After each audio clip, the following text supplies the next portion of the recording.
Je ne sais pas où il est, mais je vais appeler donc Fabien Laurent. Ouais, bonjour. Donc vous êtes chercheur et peut-être aussi enseignant, à l'école des ponts Baritech. Alors, Nathalie Frascaria expliquait qu'effectivement, et insistait d'ailleurs là-dessus, sur le fait que la diversification des habitats favorisait la biodiversité. Mais j'allais dire, est-ce que, puisque vous vous intéressez à tout ce qui est mobilité, transport et autres, est-ce que finalement le verdissement, entre guillemets, des villes, ça ne va pas de pair non plus aussi, et ça n'appelle pas à repenser finalement la mobilité en ville et à développer une politique de ce qu'on appelle mobilité douce? Je rappellerai juste que des classements qui sont faits en termes de pollution des grandes villes européennes, on voit que celles qui sont les mieux placées ont toutes développé des politiques dissuasives d'usage de la voiture et des politiques pour favoriser la mobilité douce. Donc voilà, je vous interpellerai peut-être là-dessus. Est-ce qu'effectivement le verdissement de la ville, ça ne va pas de pair et ça n'appelle pas à repenser finalement la mobilité en ville? Il y a un lien, sans doute. Ça nous fait une transition vis-à-vis de l'exposé précédent. Donc moi, je vais vous parler essentiellement du choix du mode de déplacement, à savoir une question d'usage des transports pour les habitants. Je vais parler de ce sujet essentiellement me référant à des voyageurs en milieu urbain.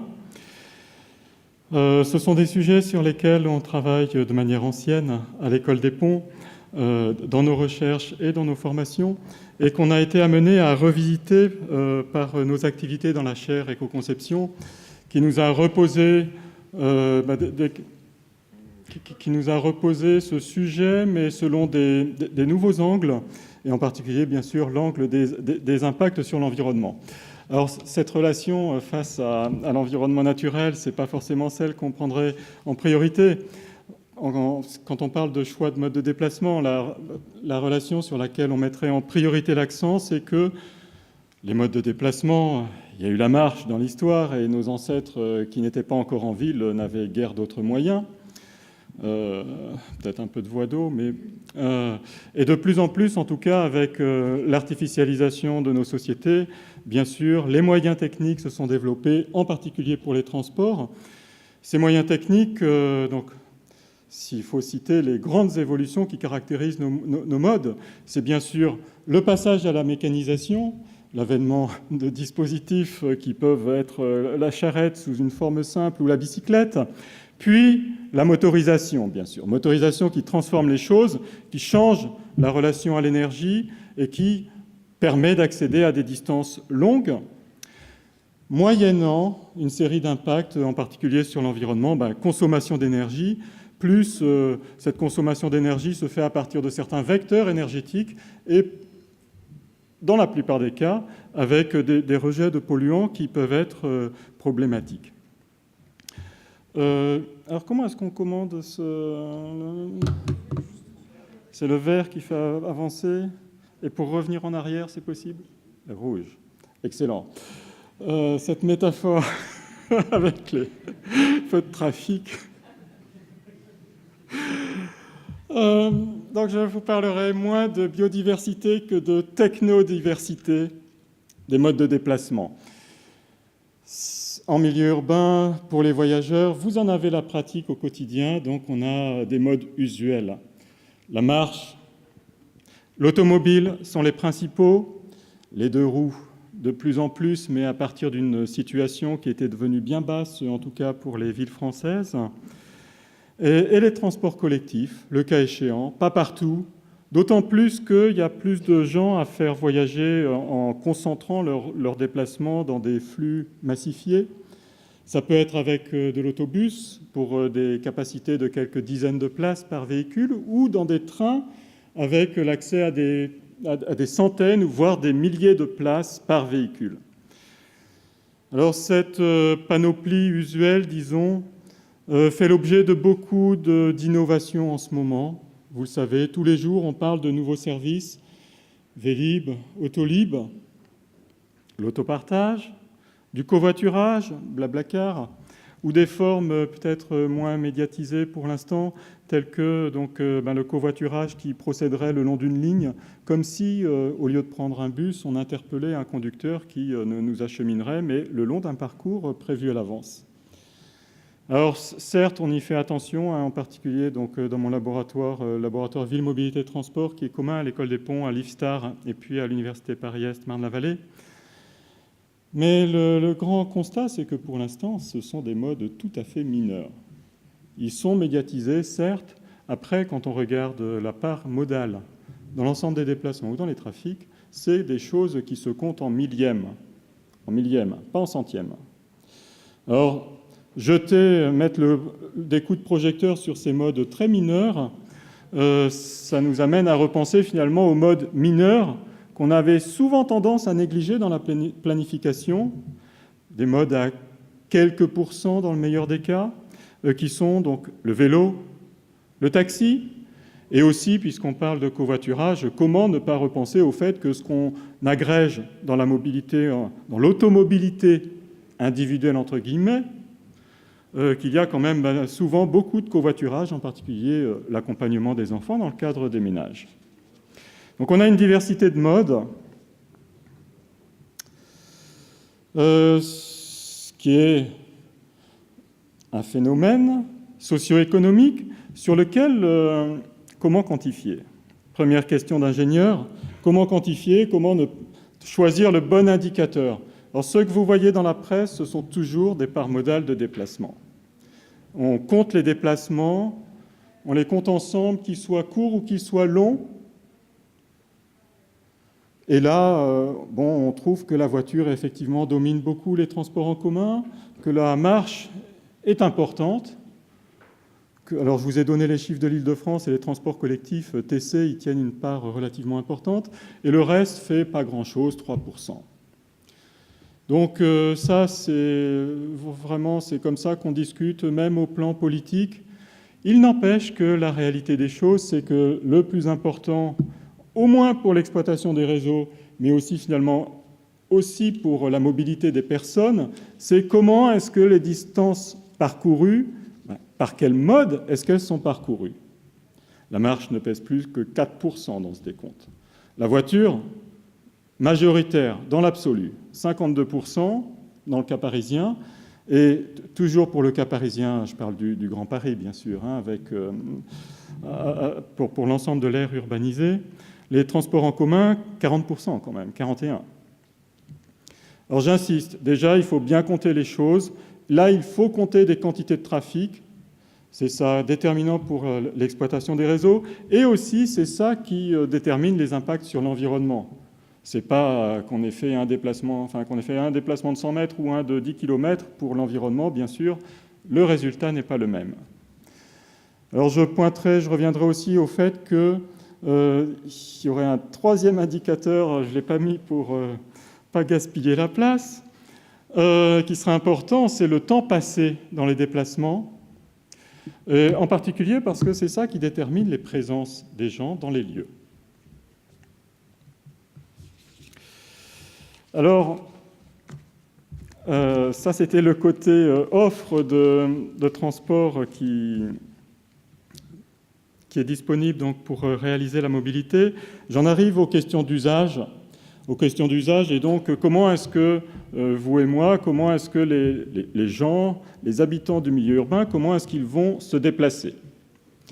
Alors la première, vraiment le fait peut-être majeur là-dessus, c'est ce sont des phénomènes socio-économiques avec des agents individuels qui décident eux-mêmes, avec des choix, ils font des choix, et ce sont des décisions finalement relativement volatiles. On peut choisir et puis on peut réviser son choix parfois de manière très rapide. Et en particulier, ce qu'on modélise, je ferai un zoom là-dessus, ce qu'on modélise comme, en appelant sous le nom de choix du mode de déplacement, en général, ce sont des choix où on suppose que l'usager dispose de sa panoplie de moyens. Il a déjà choisi de détenir une voiture, ou il a déjà choisi de s'abonner au transport en commun ou au Vélib, et en fonction de la panoplie à sa disposition, il prend, selon les circonstances, il choisit par quel moyen de transport il va se déplacer, choisir en même temps son itinéraire et son horaire. Ce sont des questions liées à court terme. À moyen terme, les individus choisissent d'investir dans des moyens, ils s'équipent, des véhicules, des abonnements.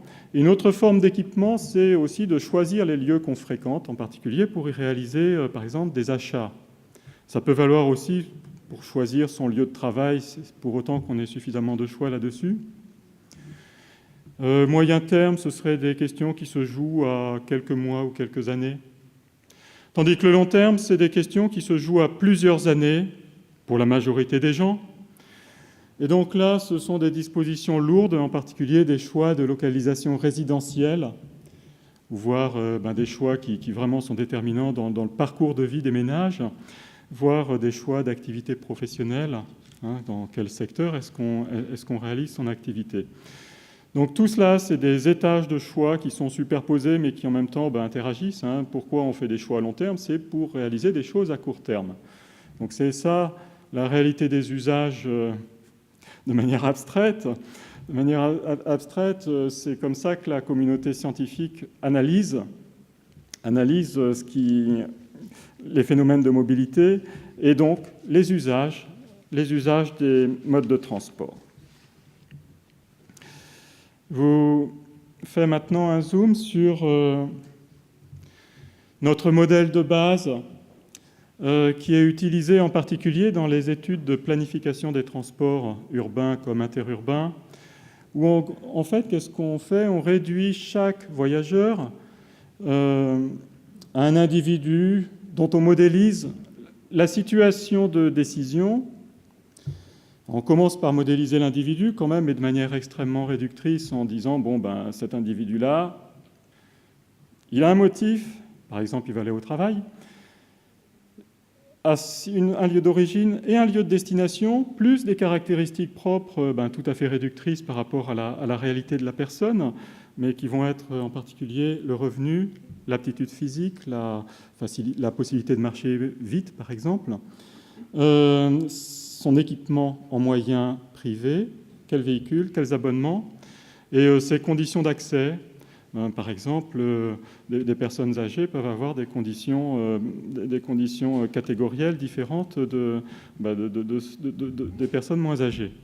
Donc ça, on va le prendre en compte au niveau de l'individu. Et cet individu, on simule qu'il est dans une situation de choix face à diverses options, par exemple le mode automobile ou la marche à pied ou les transports en commun. Diverses options qu'on va décrire de manière quantitative, qui en même temps est relativement abstraite. Parce que réduire un mode de déplacement au temps qu'on y passe, à l'argent que ça nous coûte, et dans le meilleur des cas, au confort que ça, ou plutôt la pénibilité bien souvent, c'est une réduction. On traite un moyen de transport de manière abstraite en faisant ça, en oubliant par quel itinéraire on est passé, à quoi on a été exposé en cours de déplacement. Donc là, il y a bien sûr des simplifications fortes, mais qui permettent d'avancer et de mettre des quantités en jeu dans notre modèle, et des quantités dont on sait à travers une série d'enquêtes depuis plusieurs décennies que les voyageurs y sont effectivement sensibles. Ayant fait cela, ayant décrit chaque option, on récapitule l'utilité de chaque option, qui est une espèce de note de synthèse pour les différentes caractéristiques. Donc plus de temps, ça veut dire moins d'utilité, plus de prix, plus de frais de circulation, c'est moins d'utilité, donc on met un signe moins, et des coefficients, tout ça, ça nous fait une note de synthèse. Et dans notre modèle, on suppose que l'usager choisit le mode qui lui procure l'utilité maximale. Je vous passe les détails probabilistes. Et donc, c'est un modèle de comportement rationnel sur lequel il faut préciser quelles sont les performances des modes les uns par rapport aux autres. Je vous fais grâce des formules. Je vais vous montrer plutôt comment est-ce que ça marche dans un modèle important pour l'Île-de-France, qui est le modèle de la direction régionale et interdépartementale de l'équipement et de l'aménagement, la DRIEA. DRIEA qui est donc l'agence d'État, disons, pour la planification des transports régionaux, sur lesquels je vous rappelle que c'est quand même plutôt la région qui a la main sur les modes les plus massifs, sur les transports collectifs. Alors, ce qui nous intéresse au plan technique, c'est qu'on simule la mobilité par un système de modèles dans lequel le choix du mode ne représente qu'une étape parmi d'autres. Alors, j'en ai cité 5 qui sont à peu près celles de ce modèle Modus 2. La génération, la distribution et la répartition horaire, en gros, c'est d'une certaine manière simuler qu'il y a des déplacements entre des lieux par période. Donc des déplacements de voyageurs qu'on va considérer un par un quasiment pour simuler le choix modal. Et après cela, une fois qu'on saura dans quel mode de transport est-ce que les gens vont, après cela, on regardera par quel chemin ils passent. C'est ce qu'on appelle l'affectation aux itinéraires. Alors, dans ce modèle de la direction 1, en gros, on compare 3 options. La voiture, alors en version conducteur pour ceux qui disposent d'une voiture particulière, ou sinon en version passager, contre les transports collectifs et contre les modes doux dans lesquels on rassemble la marche et puis la bicyclette. Les 2 roues motorisées, en fait, on les mettrait plutôt du côté de la voiture. Donc un univers modal restreint à 3 modes sur lesquels on est limité parce qu'on dit presque rien sur les conditions de stationnement. On oublie qu'un déplacement aller est associé à un déplacement de retour. Et quant au transport collectif, on assimile très vite ce qui se passe par autobus et ce qui se passe dans un train, alors que les conditions de confort seront vraisemblablement assez différentes. Donc il y a des limitations, mais ça permet de simuler. Quelques illustrations de cela. Donc, c'est des modèles qu'on pratique sur tout un territoire, à l'échelle de toute l'agglomération. Donc, pour l'Île-de-France, on représente bien sûr quelle va être la tâche urbaine avec des densités plus fortes au centre et moins en périphérie. Des populations implantées, bon, vous reconnaissez, la mention est tombée, mais vous reconnaissez bien sûr, c'est ce qui est en rouge en haut à droite. Des emplois localisés aussi avec une forte préférence pour la centralité. Et puis des réseaux de transport plus densément installés dans le centre et avec des tentacules vers l'extérieur de la région, tentacules qui souvent donc, sont les supports d'une urbanisation. Il faut représenter tout ça. On va découper cet espace en zones. Dans ce modèle Modus 2, il y en a 1300. Dans l'équivalent du STIF, il y en a presque 2000. Pareil à la RATP. De manière à voir entre quelles zones se passent les déplacements et à traiter, à dérouler toute une collection de situations de choix. Donc ça se passera...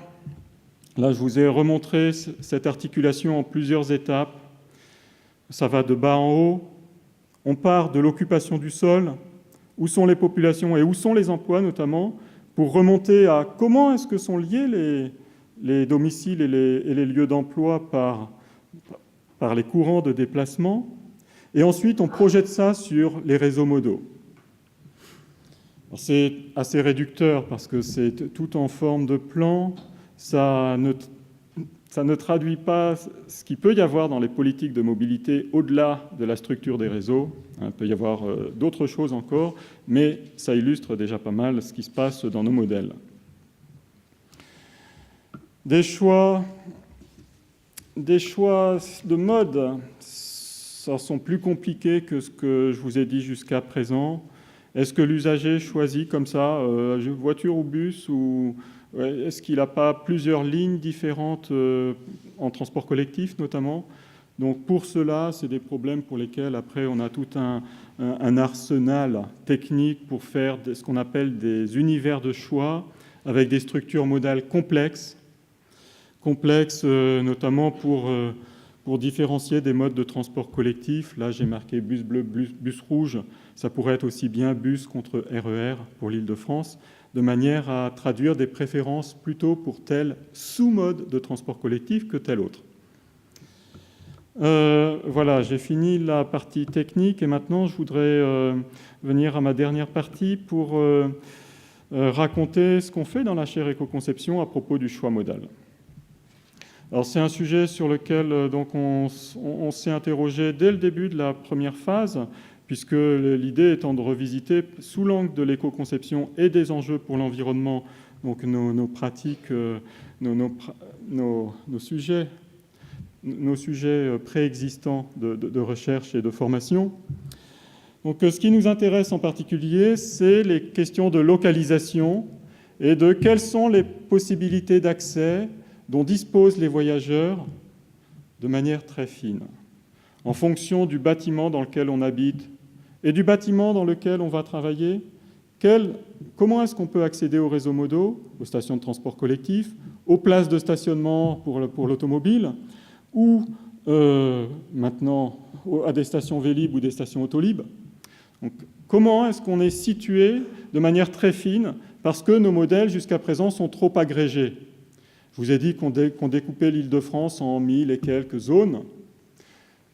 Ça nous fait des zones à 10 000 habitants en moyenne. C'est gros, c'est grand, et on ne voit pas les conditions très fines de ce qu'on appelle les conditions terminales des déplacements. Donc on s'est focalisé là-dessus pour explorer le sujet par des projets d'étudiants. Donc je pense que les images suggèrent assez bien ça. Aujourd'hui, nous avons des informations abondantes en France, des bases de données de l'hygiène qui décrivent bâtiment par bâtiment. On sait quelles activités s'y réalisent, et donc on peut traiter de manière très fine, aussi fine que voulu quasiment. Après, c'est des questions de puissance de calcul. Admettons qu'on sache décrire très finement les conditions d'accès. Des questions tout aussi complexes, voire davantage, c'est ensuite comment est-ce qu'on choisit son mode de transport sur un réseau où il y a une série de possibilités disponibles. On peut, en particulier, un problème qui est relativement compliqué encore aujourd'hui pour l'Île-de-France, c'est pour des banlieusards qui vont travailler en centre-ville, comment est-ce qu'ils vont passer par les transports en commun, et s'ils prennent les transports en commun, ce sera vraisemblablement du ferroviaire. Comment accéderont-ils au réseau ferroviaire? Est-ce que ce sera par la marche ou par un autobus ou avec leur voiture vers un parc relais? Mais quel parc relais? Plus ou moins loin de chez eux, vers lequel se diriger? Et là, donc, on est à la limite de ce que je vous racontais tout à l'heure sur l'abstraction des moyens de transport. Là, on est sur des problèmes où vraiment la territorialisation est importante. Où sont les gares? Et par rapport à l'origine et à la destination, quelle est l'utilité vraiment de chacune d'elles? Comment les comparer? Comment les confronter? Donc c'est vraiment des sujets complexes sur lesquels ont été investis une série de thèses dans la communauté scientifique, en particulier dans mon laboratoire. Donc on a planché sur ces sujets et j'y reviendrai un petit peu plus. Là, je voudrais approfondir les questions qu'on se pose en lien avec ça. Donc des usages de mode, du choix de prendre tel ou tel mode, mais en même temps, donc ça renvoie à des questions territoriales, disons. Là, finalement, peut-être la plus fondamentale étant cette question de présence des usagers sur la voirie. Quand je dis voirie, c'est au sens large, c'est aussi bien pour les automobilistes que pour les piétons ou pour les gens dans les autobus, voire après ceux qui seraient en souterrain. Donc la présence, on a finalement jamais pensé tant que ça nos modèles de transport pour y mettre en évidence les présences, mais cette question sort de plus en plus en lien avec les possibilités de mesure de où sont les gens grâce à leur téléphone portable aujourd'hui. Donc la question de présence se pose de plus en plus.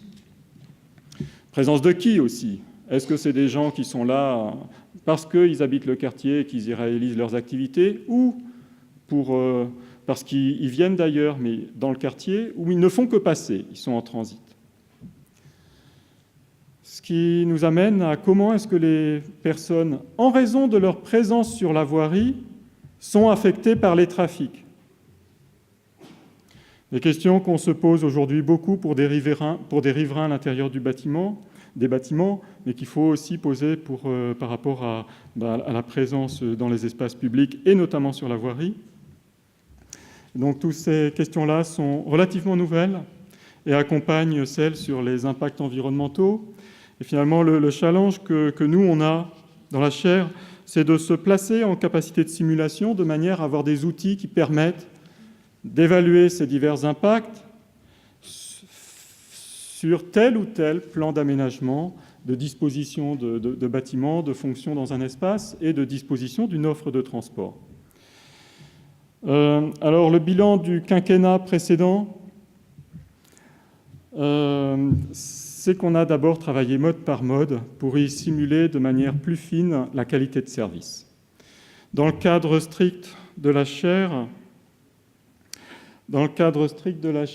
éco-conception, donc on a travaillé essentiellement sur le mode automobile, en développant un simulateur dynamique du trafic routier, en ajoutant des fonctions de simulation pour les émissions de polluants et les consommations d'énergie. Et on a également développé un simulateur de stationnement sur lequel on reviendra dans la journée de demain, à la fois dans mon exposé de masterclass et puis dans les ateliers où Ouda Boujna, qui a fait sa thèse là-dessus, proposera du travail pratique sur le stationnement dans un quartier. Alors, j'ai mis en parallèle des choses qui n'ont pas été financées par la chaire, mais qui ont fonctionné en synergie grâce à une autre chaire en partenariat avec le syndicat des transports d'Île-de-France, le STIF, à savoir donc un modèle de simulation du transport collectif sensible aux phénomènes de capacité, aux conditions de confort à l'intérieur des trains notamment, et même à des problèmes tels que les perturbations de la circulation des trains compte tenu des gros flux de voyageurs qui cherchent à les utiliser. Alors pourquoi on a travaillé sur différents modes? C'est parce que vraiment, si on veut comprendre les usages, il faut connaître les conditions de service disponibles par chaque mode. On n'a pas le choix, si je peux dire, en tant que modélisateur. Il faut reproduire la réalité et si on veut avoir une capacité prédictive. Donc encore du côté de la chaire STIF, on a modélisé l'an dernier les systèmes de modes de véhicules en libre service, Autolib, Vélib. Ce qui fait qu'on est aujourd'hui prêt pour la deuxième étape à rassembler ces différents modèles modaux et à traiter en même temps cette question d'affinement des extrémités de déplacement.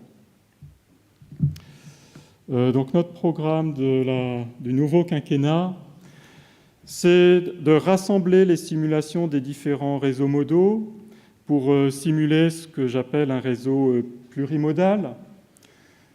Je vous fais grâce des détails techniques, mais ça revient à traiter en fait chaque mode comme si c'était une ligne de transport en commun, une ligne qui permettrait d'aller de n'importe quel lieu en n'importe quel autre, plutôt que d'une station de montée en une station de descente. Mais ça revient à peu près au même. Après, se posent des questions de stationnement, et donc le travail qu'on a investi sur le stationnement sera rentabilisé à ce niveau-là.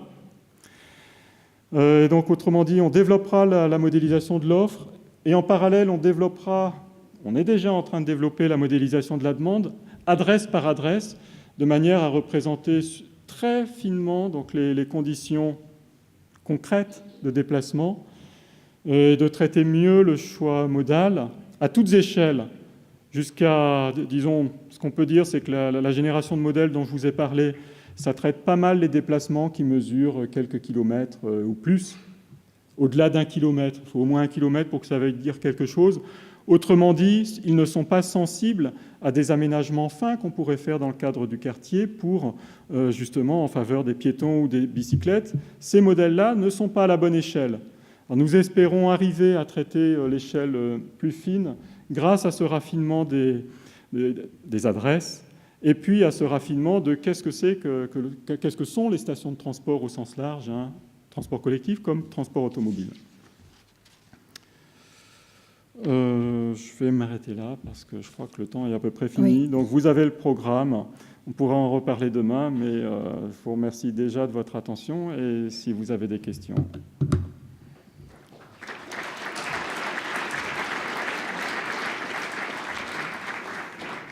Merci. Est-ce que certains ont des questions précisément sur donc, modélisation et transport avant, Est-ce qu'on a le temps de faire une petite pause sinon...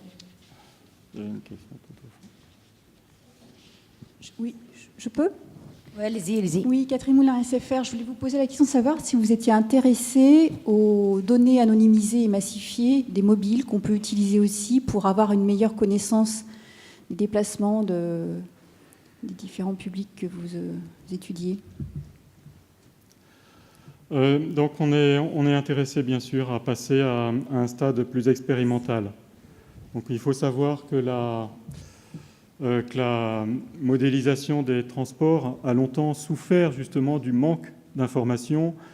Les statistiques que je vous ai citées proviennent encore de notre instrument traditionnel qui est d'une certaine manière l'enquête décennale sur les déplacements des ménages en Île-de-France. Et il y a le même genre de dispositif dans les autres agglomérations au plan international.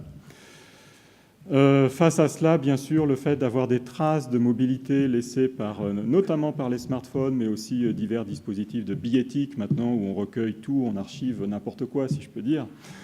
Donc des masses de données, effectivement, qui sont fort intéressantes pour nous, qui ne se substituent pas au modèle, mais plutôt qui viennent s'ajouter et interagir avec les modèles.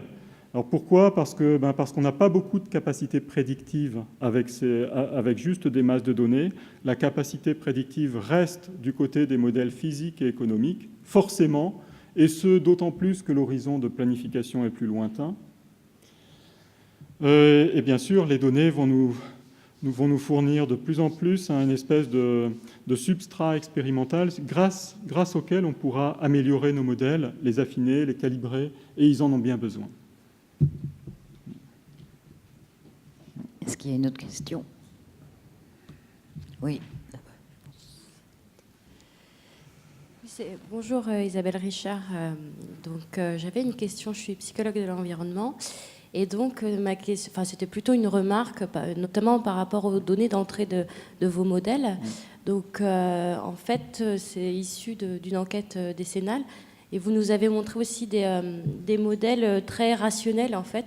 Et je voudrais juste insister sur le fait que c'est très important de questionner aussi l'usager plus régulièrement, parce que justement, dans les modèles, dans nos modèles, en tout cas en psycho, on montre que justement l'être humain est un homme rationnel de temps à autre. Donc, par exemple, le modèle des choix décisionnels de Kahneman et Tversky vous le montre très bien. Mais par ailleurs, il y a d'autres modèles, par exemple de Gianni Seman, qui montrent que justement, cette rationalité, elle n'est pas tout le temps présente.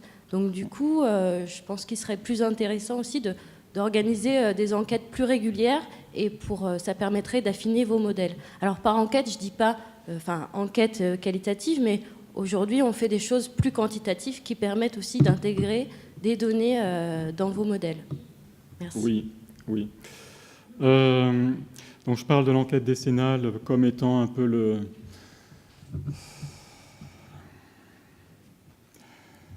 je dirais notre meilleur exemple.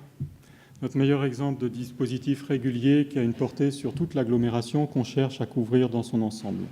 Donc ça coûte plusieurs millions d'euros à chaque fois en Île-de-France. C'est pour ça qu'on l'a fait que tous les 10 ans. Ce n'est pas notre seule source d'information, loin de là. Alors déjà, il faut savoir qu'elle repose sur le recensement de population et que ce recensement, on l'utilisera aussi pour avoir en direct des informations telles que où est-ce que les gens habitent, bien sûr, et où est-ce qu'ils travaillent, le recensement le dit, et par quel mode de transport ils passent. Donc ça, déjà, le recensement de population capture des phénomènes et donc on ne peut que les intégrer. On a également des séries d'enquêtes particulières. Et ce que vous évoquez là me fait penser beaucoup aux enquêtes de nos collègues sociologues des transports. Il y en a dans mon laboratoire, qui, pour observer un phénomène particulier, montent un dispositif particulier, bien sûr, et obtiennent comme ça une meilleure connaissance des comportements particuliers. Donc, bien sûr, ce genre d'enquête est fondamental et super utile. Sur le caractère réducteur de nos modèles, j'ai insisté et je vous rejoins là-dessus. Aujourd'hui, ça reste vraiment dans la communauté académique. Alors, je dirais il y a d'autres formes de modèles, en particulier qui viennent de la psychoergonomie, qui se développent petit à petit, ce qui n'empêche que nos modèles socio-économiques nous donnent des possibilités d'ajustement à la réalité qui font qu'ils ont leur propre pertinence statistique aussi. Alors, certes, c'est caricatural de dire que c'est de l'optimisation d'utilité. Ce qui devient moins caricatural, c'est de mettre des termes aléatoires à côté qui peuvent corriger cette trop forte question d'utilité. C'est d'estimer les coefficients et c'est aussi d'essayer de reproduire quelles sont les options disponibles. Donc ça, c'est un problème important en ce moment, depuis quelques années, de notre communauté de recherche, de ce qu'on appelle la génération des options, pour essayer d'une certaine manière de reproduire quel est l'ensemble d'options auxquelles l'usager pense de son côté. On connaît, je pourrais citer des cas, mais ce serait que des anecdotes où vraiment, c'est pas ce que fait l'usager, n'a pas conscience de ce qu'il y a dans la réalité et donc il ne se comporte pas comme le modèle le dit. Alors cela dit, le développement des technologies, il n'y a pas que le recueil d'informations qui est important, il y a aussi l'information dynamique du trafic aux usagers, le conseil que vous recommande tel ou tel site d'information sur Internet, c'est du conseil qui est fabriqué par le genre de modèle que je vous ai raconté. Et donc, si vous suivez le conseil de votre smartphone, vous allez reproduire ce qu'il y a dans mon modèle. Donc là, on se copie les uns les autres, ce qui fait que, quand même, nos modèles sont peut-être discutables et tout, n'empêche que le sens de l'histoire, c'est peut-être qu'ils vont être de mieux en mieux grâce à l'évolution d'ensemble. Hein ?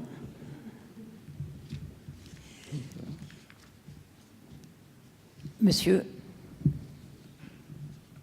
Alors Christophe Bellet, sociologue, une des difficultés que les gens ont dans le choix de leur mode de déplacement, c'est qu'ils ne vont pas toujours d'un point A à un point B. Hein, on sort du travail, on va chercher les enfants, on les amène d'activités, entre-temps on va faire des courses, etc. Et donc comment vous traitez ce chaînage en quelque sorte des déplacements ? De deux manières. Il y a une alternative entre le modèle que je vous ai montré là, qui est donc l'approche ancienne, ce qu'on appelle schéma à 4 étapes. En fait, là, il y en a 5. Donc, l'approche ancienne où, en fait, pourquoi est-ce que le modèle est développé ? Il est développé a priori surtout pour planifier les capacités des réseaux structurants. Il n'est pas fait pour faire du stationnement à l'intérieur d'un quartier. Il est fait pour dimensionner plutôt les autoroutes et les lignes ferroviaires ou les grosses lignes d'autobus. Donc par rapport à cela, qui se déplace aux heures de pointe sur lesquelles on a le plus de charge des réseaux ? A priori, c'est quand même essentiellement les travailleurs pour lesquels on peut projeter sans trop de difficulté que leur journée de travail, que leur journée va être dominée par le travail et que donc il y a le déplacement du matin.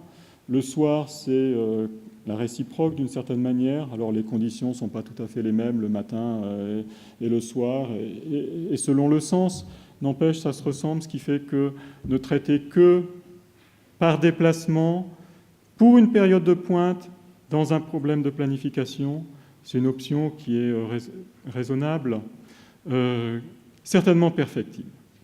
Alors donc ça nous amène au deuxième terme de l'alternative. Qu'est-ce qu'on peut faire de mieux que ça, effectivement ?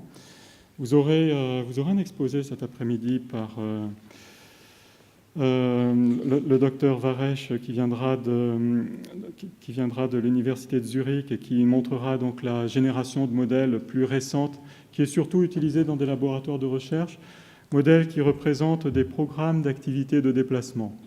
Donc c'est ça, effectivement, qui permet de faire des choses plus diversifiées sur la mobilité.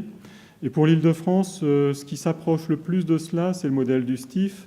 Le modèle du STIF dans lequel on travaille sur des boucles d'activité et de déplacement.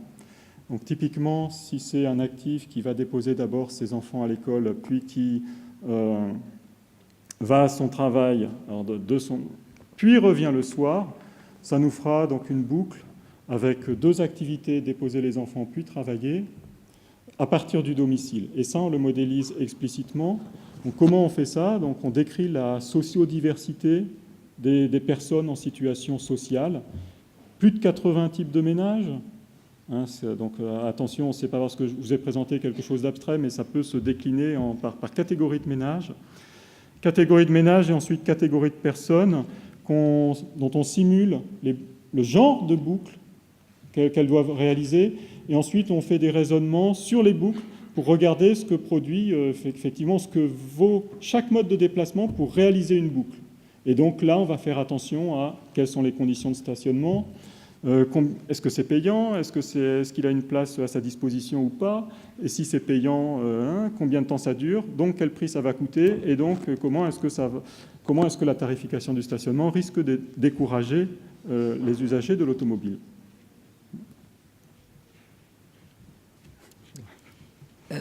Merci. Avant de parler, là on a parlé de modélisation de transport. Oui, pardon.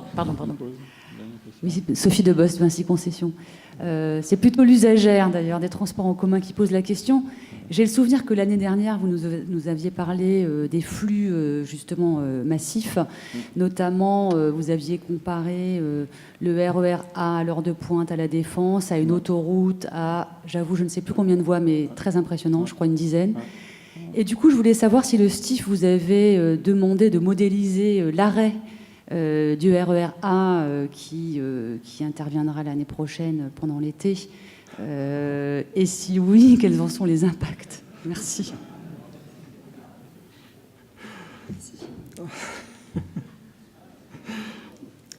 Merci de vous souvenir des éléments de l'an dernier.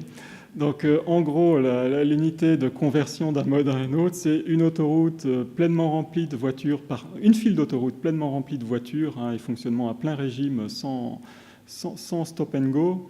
C'est équivalent à un RER complètement plein. Donc, s'il y a 30 RER par heure par sens, ça fait 30 files d'autoroute. Donc, on a besoin du RER A. N'empêche qu'il n'y a pas que le RER A et que donc cette programmation de travaux qui sont indispensables techniquement par la RATP, donc c'est pas fait au hasard, c'est choisi sur une période déterminée, l'été, pour lequel on n'aura pas les flux massifs de travailleurs qui caractérisent les autres mois. Donc il y a bien sûr il y a une demande moindre et qui aura encore une série d'options modales pour s'exprimer. La ligne 1 sera encore là, la ligne 14, qui ne va pas jusqu'à la Défense, j'en conviens, mais vous aurez encore la ligne E également qui présente beaucoup de capacités et avec la ligne E des possibilités de correspondance à Saint-Lazare pour aller à la Défense. Donc je crois que ce sera une occasion d'explorer davantage l'univers de choix modal, mais qui est riche. On a un réseau en Île-de-France de transport en commun, ce réseau est maillé, le RER A il joue une place essentielle, mais quand on a moitié moins de demandes, ça devrait circuler sans trop de mal. Je n'ai pas eu de demande de simulation particulière, mais je peux demander à un de mes étudiants. Bon. Dernière. Ok. Après, je crois qu'on reportera peut-être à la fin, parce que sinon, on ne va pas avancer. Bonjour, Olivier Davido, AMOS. Alors moi je ne suis pas du tout spécialiste du transport, mais il me semble, alors votre exposé se concentrait essentiellement sur l'Île-de-France, si j'ai bien compris, qu'un des enjeux à l'échelle de l'Île-de-France, c'est une transformation quand même assez radicale du système des transports, en tout cas de la répartition, notamment avec une grosse prépondérance de la voiture qui pose des problèmes de pollution de l'air et de consommation d'énergie. Et donc ce que je n'ai pas réussi à bien comprendre dans votre exposé, c'est dans quelle mesure vos modèles permettent de se projeter justement sur des grosses transformations de la répartition de l'usage des transports, puisque comme on en a entendu parler, les fonctions d'utilité par définition, elles permettent toujours de traduire une certaine réalité grâce à des jeux de calibrage, etc. Mais est-ce que quand on calibre des fonctions d'utilité sur un modèle stationnaire, on va dire, qui est dépendant de facteurs sociaux, économiques, culturels, est-ce qu'on est capable, grâce à cette forme de fonction d'utilité qu'on obtient, de se projeter véritablement dans l'avenir ? Donc encore une fois, sur les divers modes, ceux en émergence, adviendront-ils vraiment? Est-ce qu'ils prendront des parts de marché significatives au plan de l'agglomération? vraiment, je ne m'engagerai pas là-dessus. Un petit peu de covoiturage en milieu urbain, dans les zones moins denses, certes. Alors Autolib a l'air de marcher pas mal, mais peut-être parce qu'on avait un déficit de taxis dans notre partie la plus dense d'agglomération. Si on avait eu la même densité de taxis qu'à New York, peut-être Autolib n'aurait pas de clientèle. Vélib marche à peu près. Alors déjà, donc moi je répondrai vraiment en deux parties en discutant d'abord la modélisation de l'offre et puis après la modélisation de la demande. Sur la modélisation de l'offre, il y a des conditions physiques qu'on modélise et ma foi, un vélo restera un vélo. Peut-être il aura une assistance électrique. Dans ce cas-là, il sera moins pénible et plus rapide. On doit pouvoir le modéliser. S'il y a davantage d'infrastructures, pistes cyclables, etc., aménagement des carrefours pour que ça devienne plus facile pour les vélos, pareil. C'est des choses dont on saura modéliser les influences sur la qualité de service. Et donc, côté offre, a priori, il n'y a pas de difficulté. À partir du moment où on représente bien les lieux et les stations. Voilà, parce qu'après, donc, la portée du covoiturage en milieu urbain, c'est aussi une affaire de rendez-vous. Donc, c'est une adresse de rendez-vous aussi.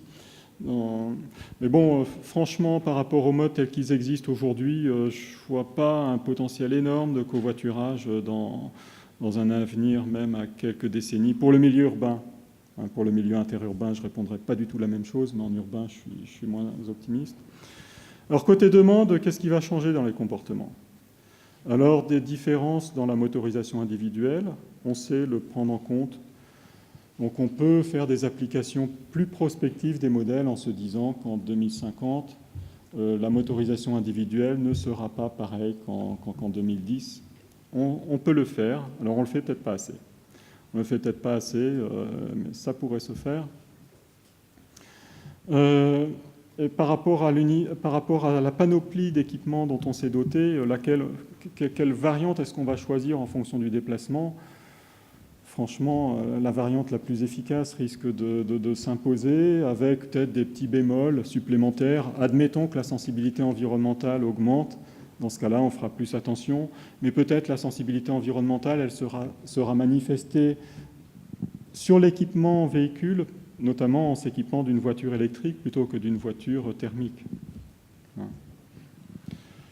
je ne veux pas déborder trop du temps de parole et je vais m'arrêter de moi-même.